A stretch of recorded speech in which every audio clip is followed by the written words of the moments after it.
आज हम लोग पढ़ेंगे चैप्टर 2 विद्युत रसायन इलेक्ट्रोकेमिस्ट्री।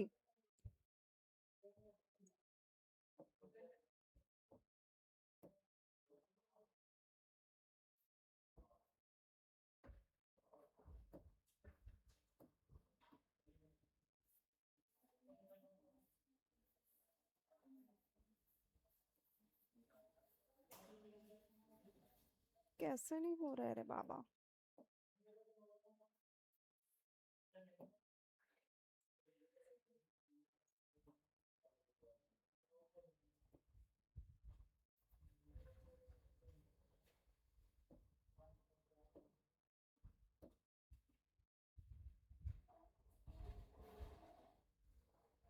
सर को बुलाओ यार।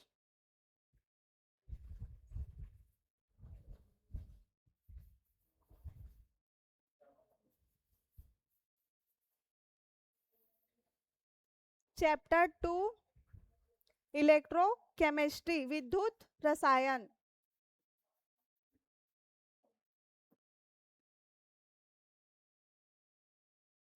विद्युत रसायन, विद्युत का मतलब क्या हो जाएगा? विद्युत रसायन जो है वो दो शब्दों से मिलकर बना है, एक है विद्युत और एक है रसायन। तो विद्युत विद्युत जो है वो क्या है? विद्युत ऊर्जा। और जो रसायन है वो क्या हो जाएगा? रासायनिक ऊर्जा। तो इलेक्ट्रोकेमिस्ट्री में विद्युत ऊर्जा से रासायनिक ऊर्जा में परिवर्तन होता है, उसको हम लोग किस में पढ़ेंगे? इलेक्ट्रोकेमिस्ट्री। इलेक्ट्रोकेमिस्ट्री विद्युत रसायन रसायन शास्त्र की वह शाखा है जिसके अंतर्गत हम विद्युत ऊर्जा और रासायनिक ऊर्जा के मध्य संबंध को पढ़ते हैं। विद्युत ऊर्जा और रासायनिक ऊर्जा, इसका परिभाषा हो जाएगा विद्युत रसायन भौतिक और रसायन की वह शाखा है जिसके अंतर्गत हम लोग होने वाली रासायनिक क्रिया और विद्युत ऊर्जा के बीच जो संबंध होता है उसको हम लोग क्या बोलते हैं? विद्युत रसायन। विद्युत ऊर्जा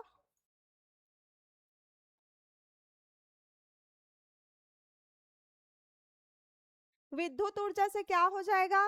रासायनिक ऊर्जा में परिवर्तित।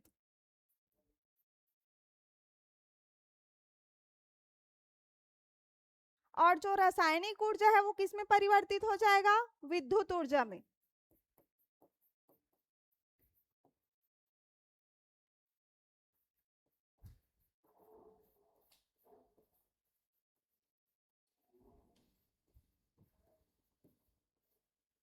तो विद्युत रसायन जो है वो विद्युत ऊर्जा और रासायनिक ऊर्जा दोनों के मध्य जो संबंध होता है उसको हम लोग बोलते हैं विद्युत रसायन। विद्युत ऊर्जा जो है वो किसमें परिवर्तन होता है? रासायनिक ऊर्जा में। और रासायनिक ऊर्जा जो है वो किसमें परिवर्तन होता है? विद्युत ऊर्जा।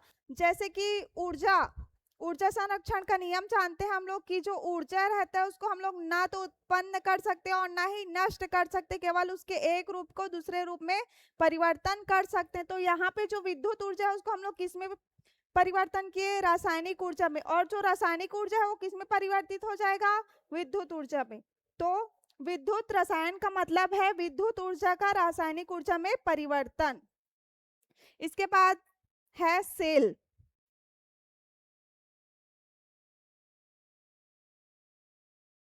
सेल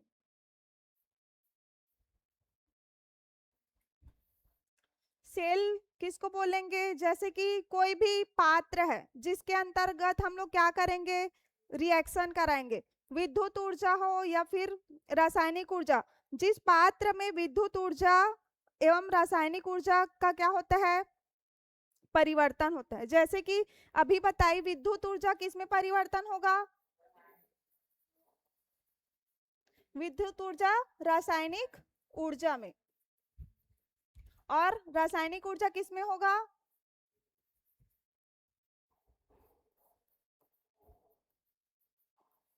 तो जो विद्युत ऊर्जा है वो रासायनिक ऊर्जा में परिवर्तन होगा, और जो रासायनिक ऊर्जा है वो विद्युत ऊर्जा में परिवर्तन होगा। तो वो किस में होता है? सेल्स में होता है। जैसे कि ये मान लो एक पात्र है, अब इसी के अंदर क्या होगा? जो विद्युत ऊर्जा है वो रासायनिक ऊर्जा में परिवर्तन होगा, और जो रासायनिक ऊर्जा है वो विद्युत ऊर्जा में परिवर्तन होगा। जिस पात्र में होता है उसको हम लोग बोलते हैं सेल। तो यहाँ पे क्या हो जाएगा, विद्युत ऊर्जा का रासायनिक ऊर्जा में परिवर्तन जिस पात्र में होता है उस पात्र को हम लोग बोलते हैं सेल।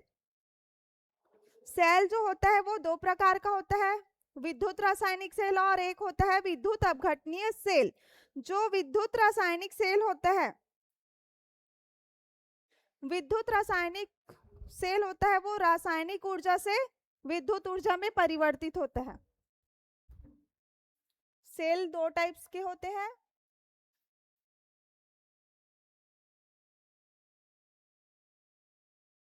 पहला होता है विद्युत रासायनिक सेल,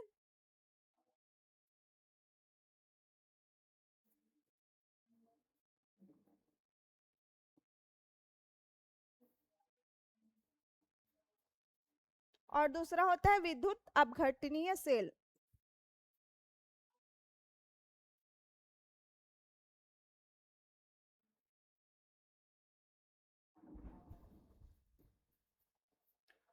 तो जो विद्युत रासायनिक सेल है वो रासायनिक ऊर्जा से विद्युत ऊर्जा में परिवर्तन होता है।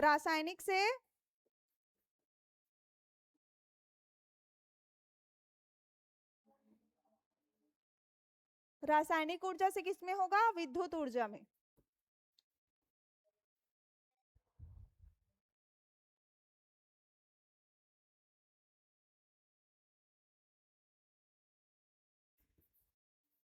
और जो विद्युत अपघटनीय सेल है वो विद्युत ऊर्जा से रासायनिक ऊर्जा में।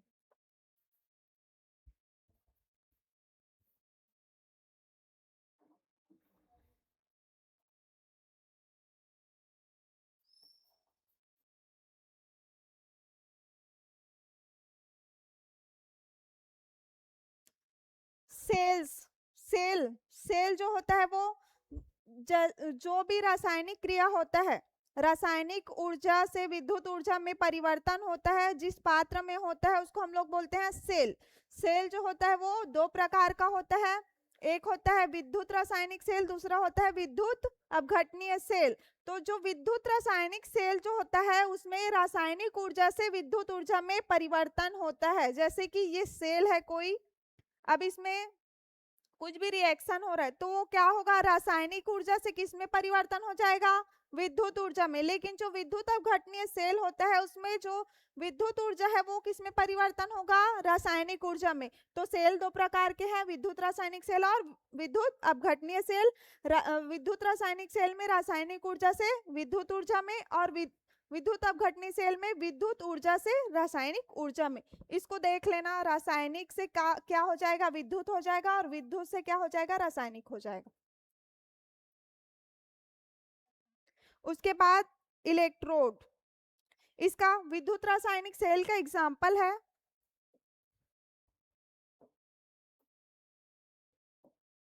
विद्युत रासायनिक सेल का एग्जाम्पल है डेनियल सेल।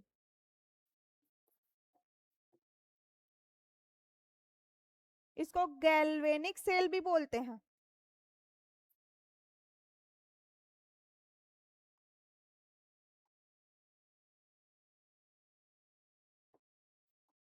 और इसके अंदर क्या क्या आता है, शुष्क सेल, गैल्वेनिक सेल, और Daniell cell, volt cell, mercury cell. Mercury cell और शुष्क सेल। और जो विद्युत अपघटनीय होता है उसमें विद्युत लेपन, डाउन सेल और नेल्सन सेल। नेल्सन सेल, विद्युत लेपन, जैसे कि हम लोग बोलते हैं कि सोने में चांदी का परत चढ़ाना, तो उसके ऊपर कुछ भी लगाते हैं उसको बोलते हैं हम लोग लेपन। तो यहाँ पे क्या हो जाएगा, एग्जाम्पल विद्युत लेपन।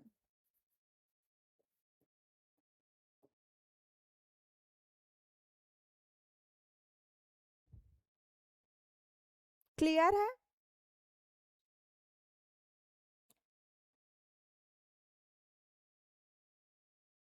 लिख रहे हो क्या? लिख रहे हो? बोलू?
हो गया। इसके बाद है इलेक्ट्रोड।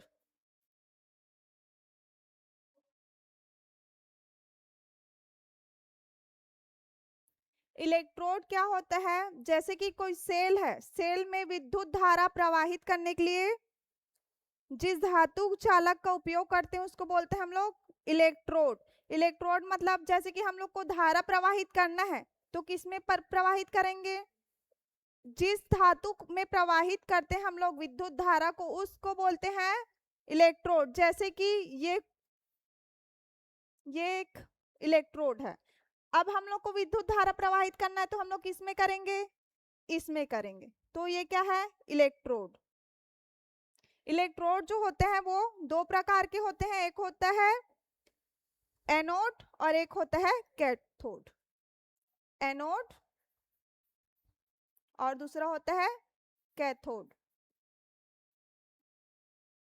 एनोड और कैथोड, कई बार हम लोग सोचते हैं कि जो एनोड है वो माइनस होगा और जो कैथोड है वो प्लस होगा, लेकिन वो वैसा नहीं होता। रिएक्शन के अकॉर्डिंग प्लस और माइनस होता है।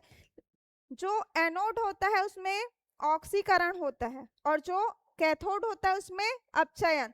ये यहाँ पे अगर मैं माइनस लिख दूं तो और यहाँ पे प्लस लिख दूं तो ये सही नहीं है, क्योंकि ये एनोड माइनस है, ये उसके रिएक्शन पर डिपेंड करता है कि वो कौन से रिएक्शन कर रहा है। अगर या, यहाँ पे माइनस लिखो और यहाँ पे प्लस, लेकिन हम लोग रिएक्शन के अकॉर्डिंग ही उसमें प्लस और माइनस लगाते हैं। लेकिन जो एनोड होता है वो ऑक्सीकरण होता है और जो कैथोड होता है उसमें अपचयन होता है। माइनस और प्लस नहीं लगा सकते हम लोग बिना रिएक्शन देखे। तो एनोड जो होता है वो क्या होता है? ऑक्सीकरण। और दूसरा होता है कैथोड जो होता है वो अपचयन।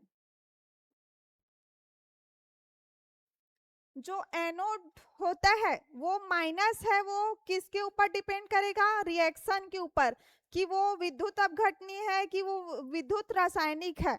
और जो कैथोड है वो प्लस कब शो करेगा? वो उसके रिएक्शन के ऊपर डिपेंड करता है। तो जो एनोड है वो ऑक्सीकरण होता है और जो कैथोड है वो अपचयन।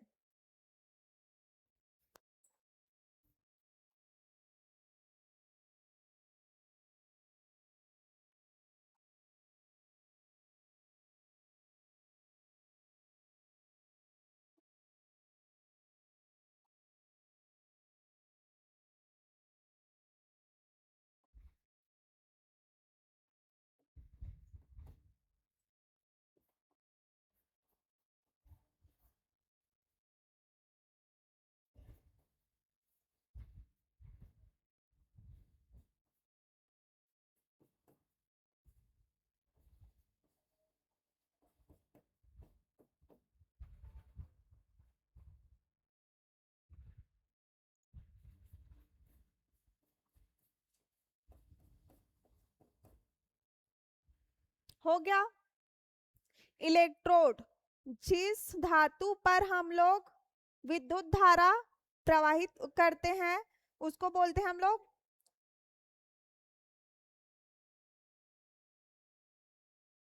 विद्युत धारा के प्रवाह के लिए जिस धातु चालक का उपयोग करते हैं उसको हम लोग बोलते हैं इलेक्ट्रोड। इलेक्ट्रोड दो प्रकार के होते हैं, एक एनोड और एक कैथोड। एनोड जो है वो ऑक्सीकरण की भांति कार्य करता है, मतलब होता है, और जो कैथोड होता है वो अपचयन होता है। तो एनोड प्लस है या माइनस है वो हम लोग उसके रिएक्शन को देखकर बताएंगे, और कैथोड जो है वो प्लस है कि माइनस उसको देख के बताएंगे। हम लोग दो प्रकार के सेल पढ़े, एक विद्युत सेल और एक विद्युत रासायनिक सेल और एक विद्युत अपघटनीय सेल। तो जो विद्युत रासायनिक सेल है उसमें एनोड जो होगा वो माइनस चार्ज होगा और जो कैथोड होगा वो प्लस चार्ज होगा। लेकिन जो हम लोग सेकेंड वाला पढ़े विद्युत अपघटनीय सेल, तो विद्युत अपघटनीय सेल में जो एनोड होगा वो क्या हो जाएगा प्लस, और जो कैथोड है वो माइनस। जस्ट अपोजिट, विद्युत रासायनिक सेल में एनोड प्लस होगा लेकिन विद्युत अपघटनीय सेल में एनोड विद्युत रासायनिक सेल में एनोड माइनस होगा और विद्युत अपघटनीय सेल में एनोड प्लस होगा, और विद्युत रासायनिक सेल में कैथोड प्लस होगा और विद्युत अपघटनीय सेल में कैथोड माइनस हो जाएगा। Just opposite.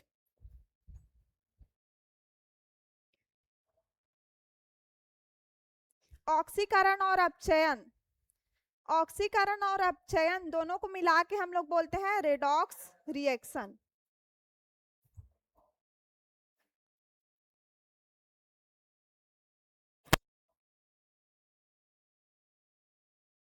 रेडॉक्स रिएक्शन क्या होता है?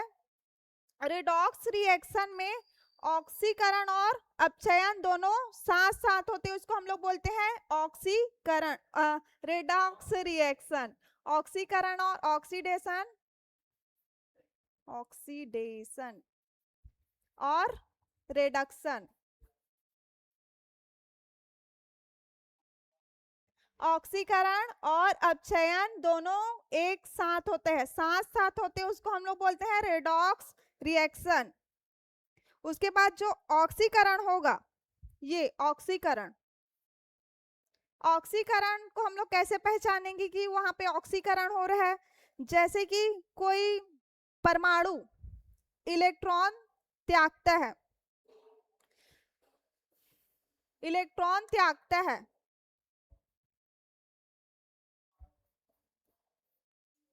परमाणु जब इलेक्ट्रॉन त्यागता है तो उस स्थिति में हम लोग उसको क्या बोलेंगे?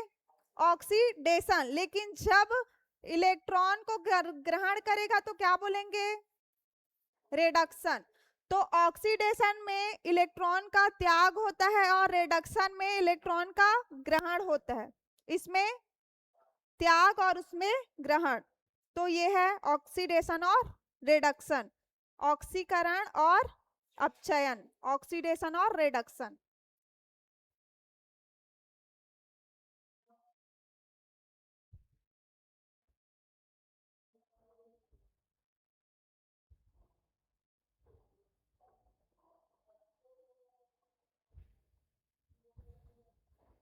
हो गया।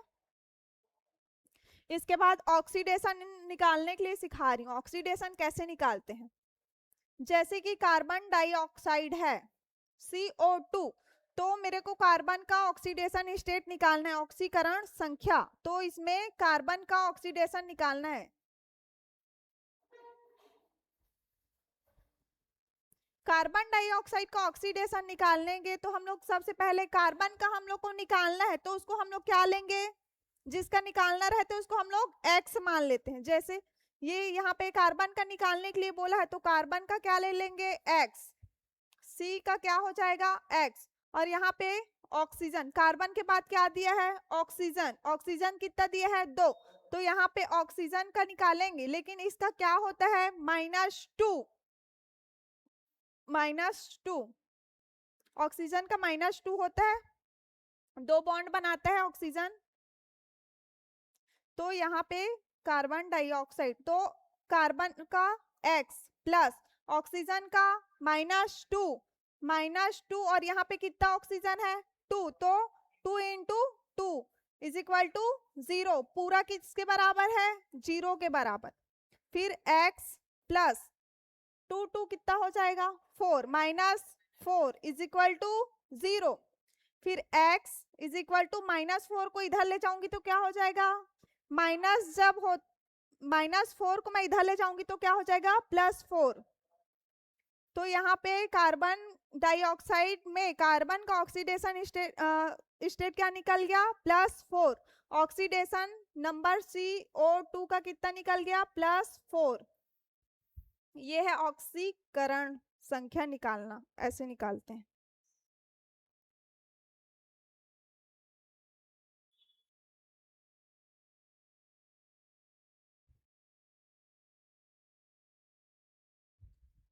जब भी हम लोग को क्वेश्चन में जिसका भी निकालने के लिए बोलेगा उसको हम लोग x मानेंगे। और यहाँ पे ऑक्सीजन दिया है तो ऑक्सीजन का कितना होता है -2। अगर यहाँ पे Na दिया होता सोडियम, तो सोडियम का क्या होता है +1।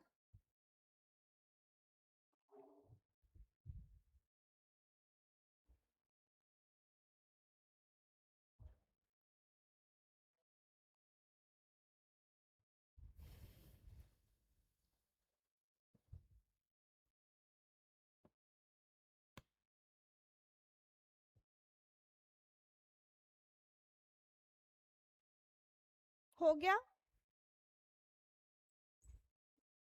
इसके बाद हम लोग पहला सेल का जो पहला प्रकार था, सेल दो प्रकार के पढ़े, विद्युत रासायनिक सेल और दूसरा विद्युत अपघटनीय सेल। तो जो पहला है विद्युत रासायनिक सेल उसका एग्जाम्पल पढ़े थे गैल्वेनिक सेल, डेनियन सेल, वो एग्जाम्पल में।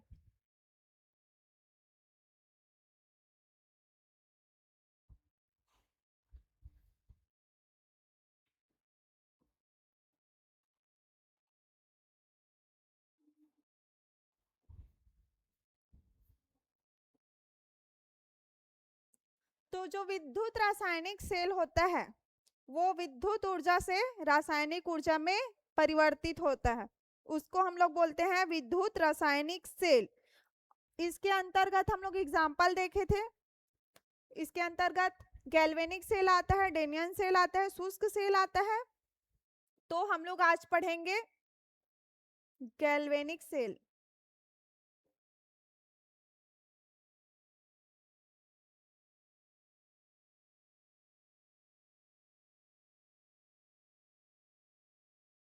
गैल्वेनिक सेल जो होता है वो विद्युत रासायनिक सेल है जिसमें रासायनिक अभिक्रिया विद्युत ऊर्जा में परिवर्तित होता है। गैल्वेनिक सेल में रासायनिक ऊर्जा जो होगा वो रासायनिक ऊर्जा विद्युत ऊर्जा में परिवर्तित होता है।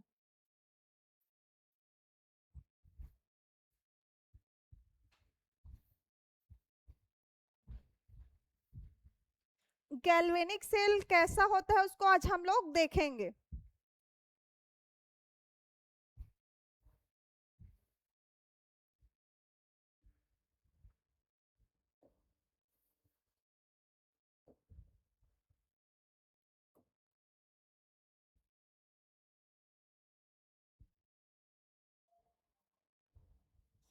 ये एक बीकर है कांच का और एक इधर एक और बीकर है, दो बीकर है।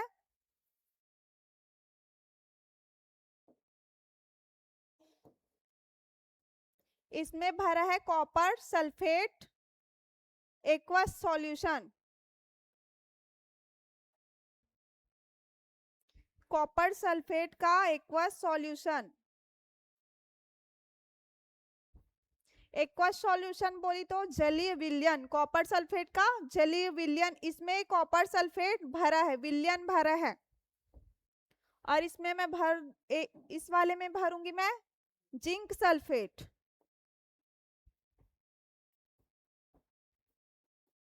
ZnSO4 जिंक सल्फेट का एक्वस सॉल्यूशन।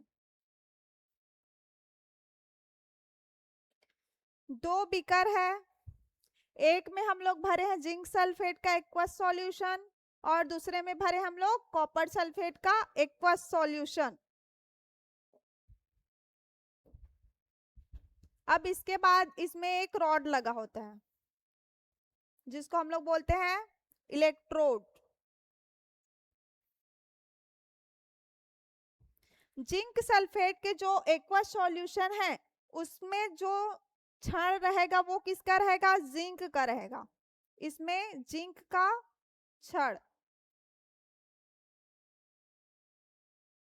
और जो कॉपर सल्फेट वाला है उसमें किसका रहेगा, कॉपर का।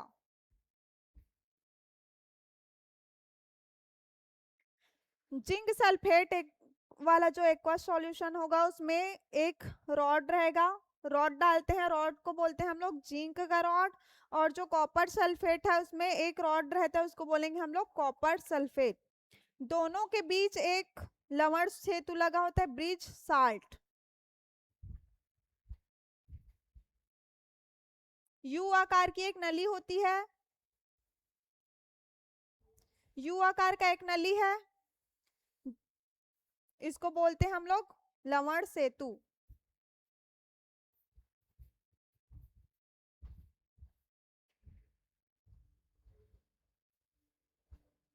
जिंक का जो क्षण है ये वाला हो जाएगा प्लस, माइनस, ये माइनस हो जाएगा माइनस, और ये होगा प्लस।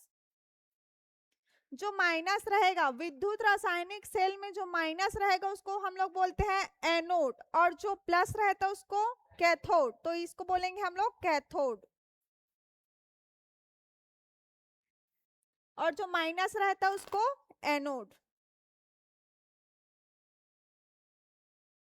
विद्युत रासायनिक सेल में जो माइनस वाला होगा वो एनोड और जो प्लस वाला होगा वो कैथोड।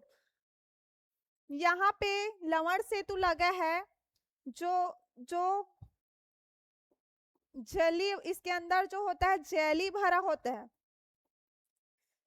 ठोस और अर्ध ठोस रहता है और अर्ध लिक्विड रहता है, उसको हम लोग उल्टा करके लगाए हैं तो इधर पानी में नहीं यहाँ पे जो होता है वो क्या लगा होता है, कॉटन का, कॉटन लगा होता है जिस अंदर का जो है वो पानी में मत आए करके, इधर कॉटन लगा होता है। और जो लवण सेतु है वो दोनों बीकर के मध्य क्या कर रहा है, बैलेंस बना के रखा है। इधर का विलयन और इधर का विलयन दोनों मिक्स नहीं करता, वो बराबर रहता। फिर इसका हम लोग देखते हैं कि जो जिंक सल्फेट वाला एक्वस सॉल्यूशन है उसमें जब हम लोग इस रॉड को डालते हैं जिंक का तो क्या होता है, माइनस, माइनस चार्ज होता है। कैसे, यहाँ पे जिंक ZnSO4 को जब हम लोग पानी में डालते हैं H2O में तो क्या होता है Zn2 प्लस, और क्या होता है प्लस SO4 2 माइनस में टूट जाता है।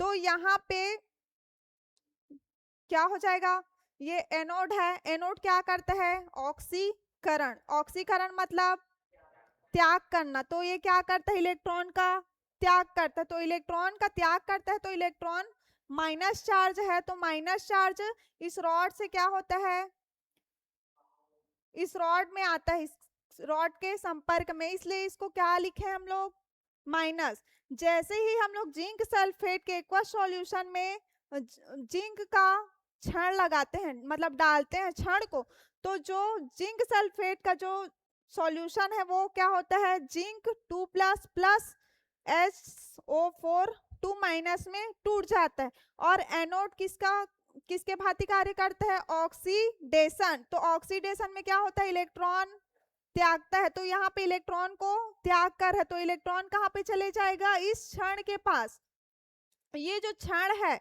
इसके पास, इसलिए एनोड क्या हो जाएगा माइनस चार्ज। और इधर कॉपर सल्फेट है तो कॉपर सल्फेट में, इस वाले में कॉपर सल्फेट का विलयन भरा है, कॉपर सल्फेट के विलयन में जब हम लोग कॉपर की क्षण डालते हैं तो कॉपर सल्फेट क्या हो जाता है H2O के साथ, कॉपर सल्फेट को हम लोग H2O में डालते हैं तो क्या हो जाएगा copper 2 plus plus SO4 2 minus में टूट जाता है। तो कॉपर सल्फेट 2+ और SO4 2-, तो यहाँ पे बहुत सारे कॉपर सल्फेट होंगे, कॉपर सल्फेट। और कैथोड क्या करता है, इलेक्ट्रॉन को ग्रहण करता है। ग्रहण मतलब पॉजिटिव चार्ज। तो यहाँ पे क्या होता है, इसमें कैथोड में पॉजिटिव चार्ज होते हैं और यहाँ पे क्या हो जाता है, कॉपर की क्षण में पॉजिटिव।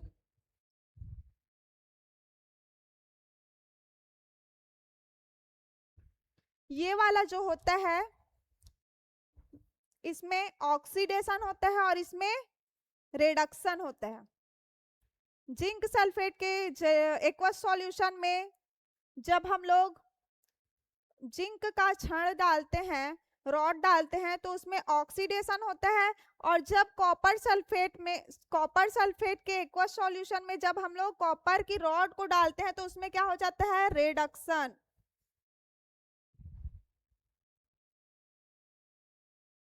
उसके बाद है लवण सेतु।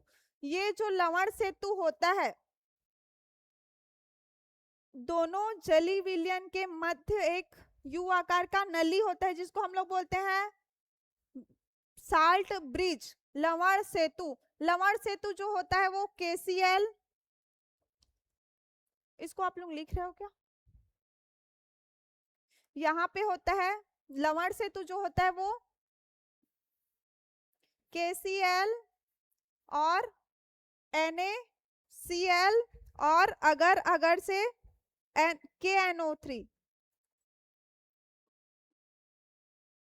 और अगर अगर प्लस H2O, इतने से जो मिलकर बना होता है उसको हम लोग बोलते हैं लवण सेतु। लवण सेतु जो होता है वो यू आकार की एक नली होती है जिसके अंदर क्या होता है, जेली भरा होता है। जो जेली किससे मिलकर बना होता है, KCl, KNO3 अगर अगर और H2O से मिलकर बना होता है। इसके अंदर जो जेली भरा होता है वो, और यहाँ पे हम लोग लगाते हैं कॉटन। कॉटन को इसलिए लगाते हैं ताकि इधर का विलयन इधर न जाए और इधर का इधर न जाए, दोनों बीच में बैलेंस रहे, इसलिए।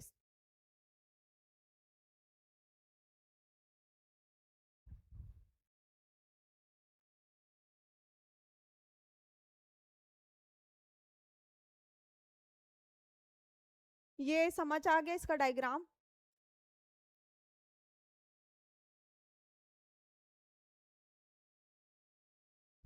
इसमें जो है जिंक सल्फेट का एक्वस सॉल्यूशन और कॉपर सल्फेट का एक्वस सॉल्यूशन, दोनों के बीच कौन सा रिएक्शन हो रहा है, रेडॉक्स रिएक्शन। रेडॉक्स रिएक्शन कैसे बोलेंगे, क्योंकि इसमें ऑक्सीडेशन होता है और इसमें क्या होता है, रिडक्शन। जब ऑक्सीडेशन और रिडक्शन एक साथ होता है तो उसको हम लोग बोलते हैं रेडॉक्स रिएक्शन। तो जो जिंक सल्फेट का एक्वस सॉल्यूशन है उसमें ऑक्सीडेशन हो रहा है और जो कॉपर सल्फेट का एक्वस सॉल्यूशन है उसमें रिडक्शन हो रहा है। तो दोनों क्या हो रहे हैं, साथ साथ हो रहे हैं। तो साथ साथ होने की वजह से हम लोग इसको क्या बोलते हैं, रेडॉक्स रिएक्शन। 1780 में लुइजी गैल्वेनी ने इसको दिया था, इसलिए उसके नाम पर इसको क्या बोलते हैं हम लोग, गैल्वेनिक सेल। जो ये डायग्राम है वो क्या है, गैल्वेनिक सेल। गैल्वेनिक सेल जो है वो क्या होता है, रासायनिक ऊर्जा से विद्युत ऊर्जा में परिवर्तन।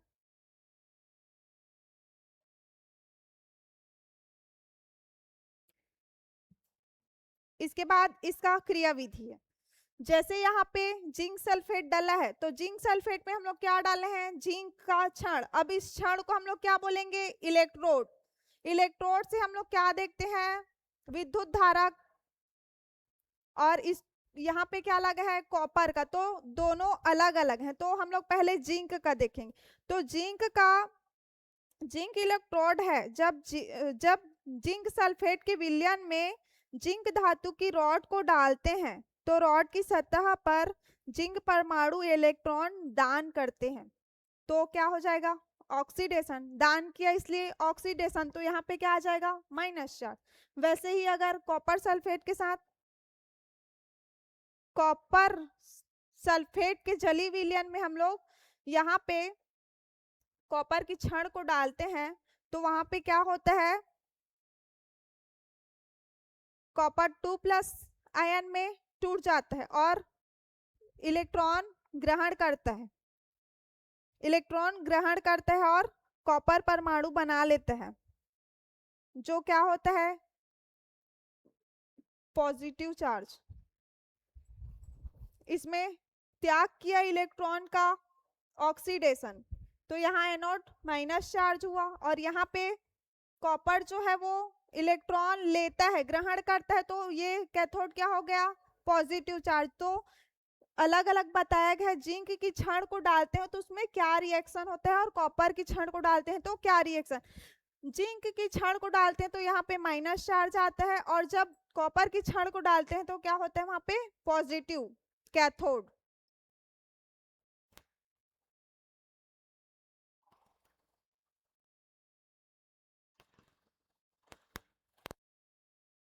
इसके बाद एनोड पर क्रिया और कैथोड पर क्रिया।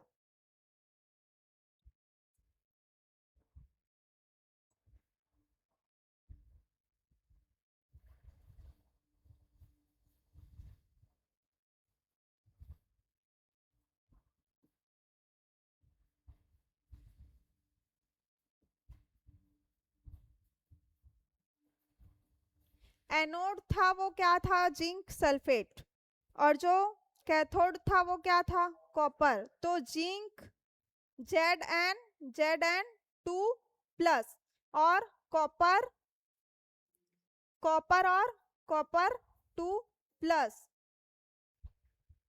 नहीं 2+ से वो कॉपर में चेंज हुआ था।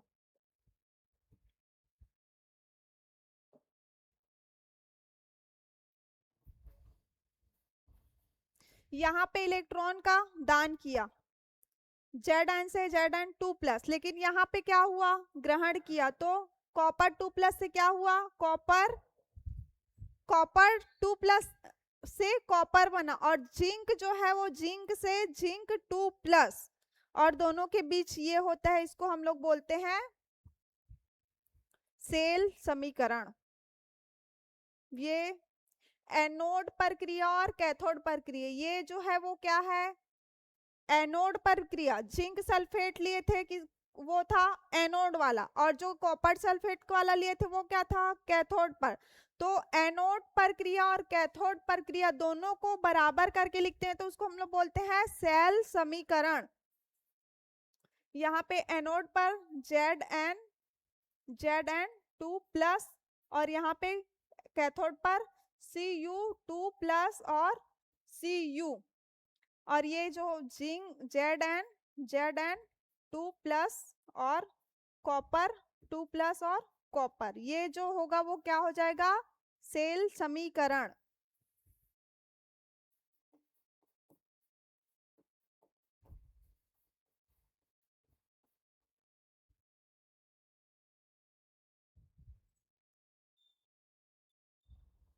जो लवण सेतु है वो विद्युत रासायनिक सेल में दोनों अर्ध सेलों का आपस में जो दोनों अर्ध सेल है उसको आपस में जोड़कर रखने का कार्य करते हैं।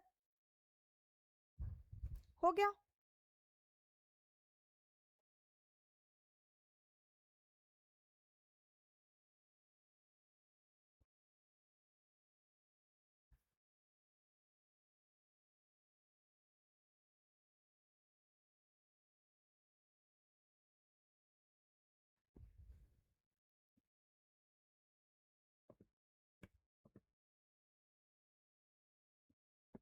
हो गया। इसके पहले मैं डायग्राम बनाई थी।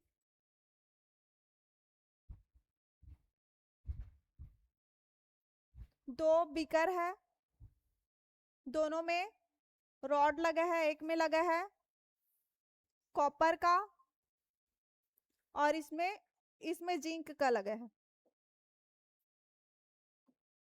Zn और इसमें कॉपर, और यहां से एक ब्रिज लगा, salt bridge.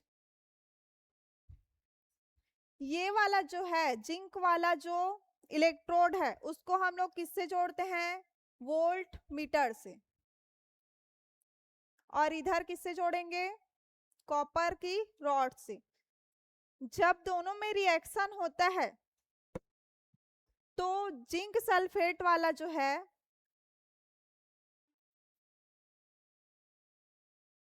Zn2 plus SO4 2 minus, और जो कॉपर वाला है CuSO4, copper 2 plus SO4 2 minus. तो जब जिंक सल्फेट को हम लोग इसमें एक्वा सॉल्यूशन में डालते हैं, उसके बाद रॉड डालते हैं, तो उसमें होता क्या है? ऑक्सीडेशन। इलेक्ट्रॉन क्या होता है? त्यागता है। तो जो इलेक्ट्रॉन त्यागता है वो इधर से क्या होता है? वोल्ट मीटर की तरफ जाता है। इधर से इलेक्ट्रॉन क्या होता है? जाता है। और इधर क्या होता है?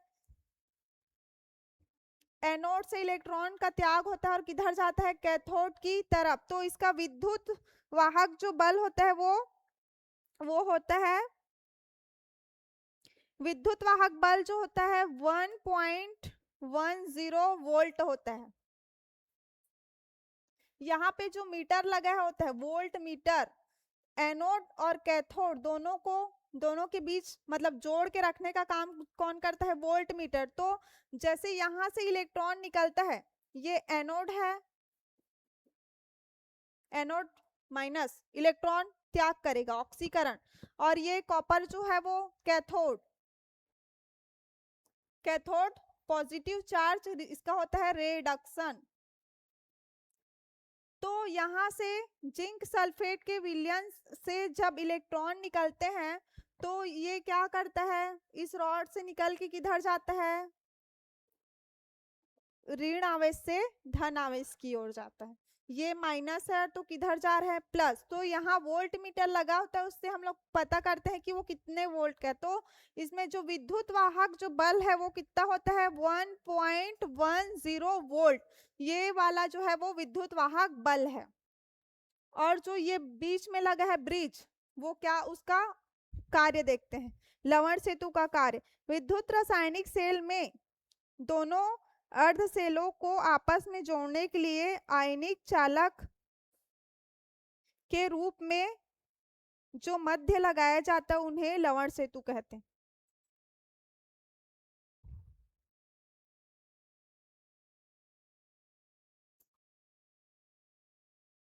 ये वाला है और ये वाला है अर्धचालक सेल।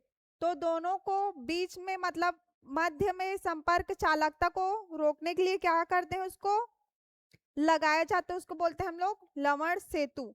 और जो लवण सेतु रहता है वो क्या होता है? उदासीनता बनाए रखता है। उदासीनता मतलब उदासीन बोलूं तो जीरो, ना इधर का इधर जाएगा ना इधर का इधर जाएगा, वो क्या रहेगा? न्यूट्रल रहेगा, उदासीन।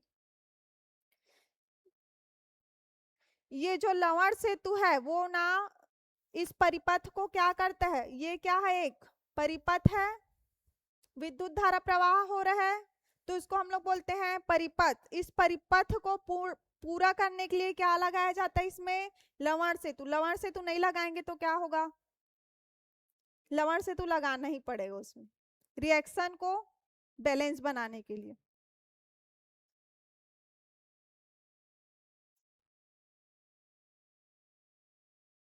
तो ये था गैल्वेनिक सेल, जो क्या है? विद्युत रासायनिक ऊर्जा से नहीं, रासायनिक ऊर्जा से विद्युत ऊर्जा में परिवर्तन। हम लोग इसका रिएक्शन कराए, किसका? जिंक सल्फेट का। और इसमें किसका कराए? कॉपर सल्फेट का। तो ये क्या हुआ? रासायनिक केमिकल है, केमिकल मतलब रासायनिक बोलेंगे, केमिकल है। तो केमिकल से क्या हुआ? इसमें विद्युत इलेक्ट्रॉन निकले, तो उसमें क्या हुआ? विद्युत ऊर्जा आया। फिर वो क्या हुआ? माइनस से प्लस की ओर गया। तो ये है गैल्वेनिक सेल, जो क्या होता है? विद्युत रासायनिक सेल होता है। विद्युत रासायनिक सेल के अंतर्गत आता है क्या? Galvanic cell. और गैल्वेनिक सेल जो होता है वो रासायनिक ऊर्जा को विद्युत ऊर्जा में परिवर्तन करता है। ये है विद्युत रासायनिक सेल का उदाहरण।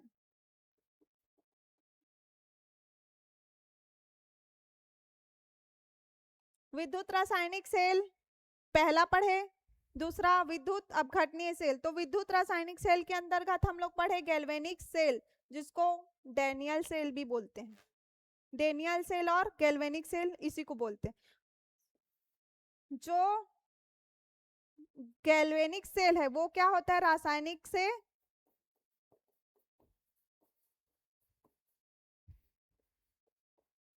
रासायनिक ऊर्जा से विद्युत ऊर्जा में परिवर्तन।